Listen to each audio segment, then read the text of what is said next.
नमस्कार, मैं डॉक्टर मानव जैन, सह आचार्य इतिहास विभाग, एसपीसी राजकीय महाविद्यालय अजमेर। बच्चों, अभी हमने पिछले अपने अध्ययन में ये देखा कि यूरोपीय कंपनियों की भारतीय व्यापार में क्यों रुचि थी, अर्थात वाणिज्यवाद का अर्थ और वाणिज्यवाद के उदय के भारत में क्या क्या कारण रहे। आज हम देखेंगे कि वाणिज्यवाद के पतन के कौन कौन से कारण थे। यूरोपीय कंपनियों को भारतीय व्यापार में दिलचस्पी थी। यूरोपीय देशों के भारत आगमन से पूर्व भारत की अर्थव्यवस्था का आधार ग्रामीण अर्थव्यवस्था थी, जो कृषि तथा ग्रामीण उद्योगों पर आधारित थी। ग्रामीण समुदाय प्राय आत्मनिर्भर थे तथा शासकों के साथ उनके मुख्य संबंध केवल भूमि कर के भुगतान तक ही था। गांवों में कृषि के साथ अनेक उद्योग धंधे जैसे कपड़ा बनाना, धातु, मिट्टी के बर्तन बनाना, लकड़ी के सामान तैयार करना आदि इन उद्योगों की खपत प्राय ग्राम में ही हो जाती थी या उनके आसपास में हो जाती थी। ग्रामों के साथ कुछ बड़े नगर, बंदरगाह तथा बड़े बड़े कारखाने भी थे। यद्यपि इनकी संख्या बहुत कम थी। शहरों में जैसे बनारस, दिल्ली, आगरा, लाहौर, सूरत, भड़ोच आदि अनेक स्थानों पर रेशमी वस्त्र, सोने चांदी के गहने, हाथी दांत लकड़ी और तथा अन्य धातुओं की सुंदर कलाकृतियों तथा आवश्यक वस्तुओं का निर्माण होता था। इन सब वस्तुओं पर बड़ी मात्रा में विदेशों से निर्यात होता था। अनेक विदेश विदेशी यात्री, विद्वानों और लेखकों ने भारतीय व्यापार, वाणिज्य और विदेशों में भेजे जाने वाली विपुल सामग्री की मुक्त कंठ से प्रशंसा की है। ग्रामों में सब कुछ बड़े नगर, बंदरगाह और बड़े बड़े कारखाने भी थे। अनेक विदेशी यात्री 16वीं और 17वीं शताब्दी में भारत में आए।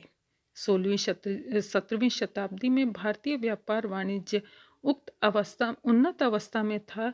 भारत के माल की विदेशों में बड़ी मांग थी। यहाँ तक कि ढाका की मलमल अपनी खूबसूरती, कला तथा सौंदर्य से विश्व में प्रसिद्ध थी।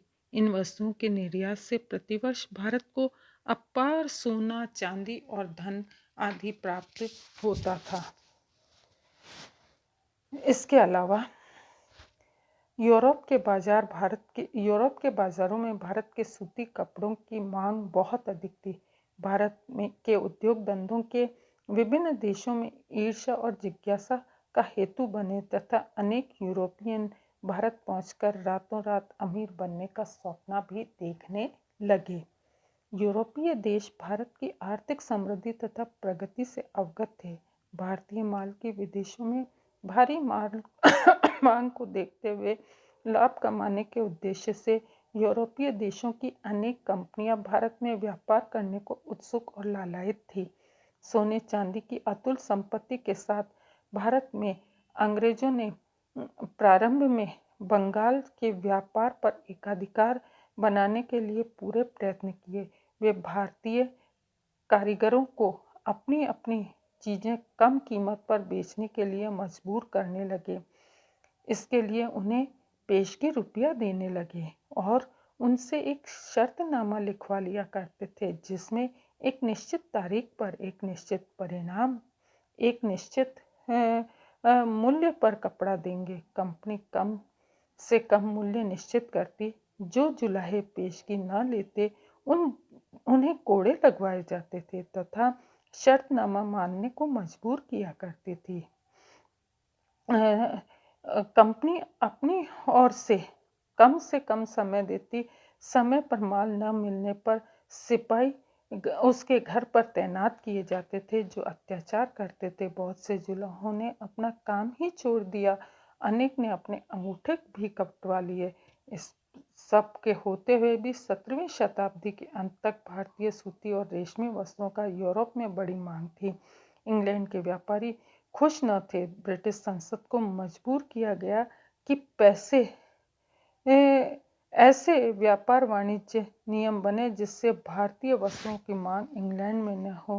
ब्रिटेन ने भारतीय वस्त्रों पर आयात बढ़ा दिया, फिर भी भारतीय वस्त्रों की मांग रही।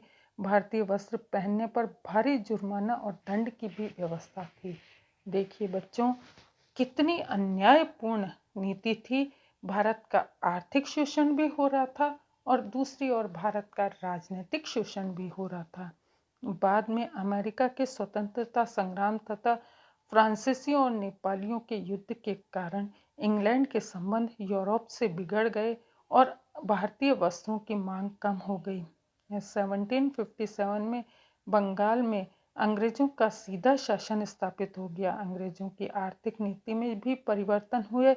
इसे साधारणतः 3 भागों में बांटा जाता है, जिससे व्यापारी पूंजी का काल, औद्योगिक पूंजी का काल तथा वित्तीय पूंजी का काल के नाम से जाना जाता है।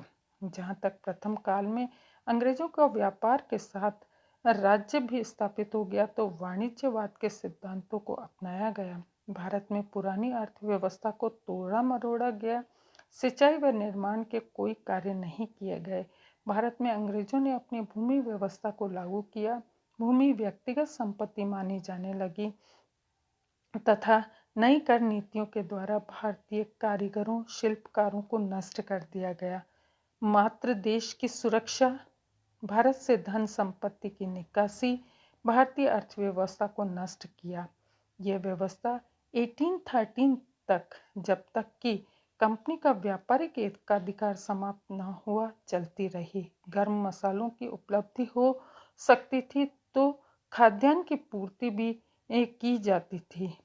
अतः गर्म मसालों तथा विपुल सोने चांदी की संपदा प्राप्त करना वाणिज्यवाद का मूल सिद्धांत बन गया।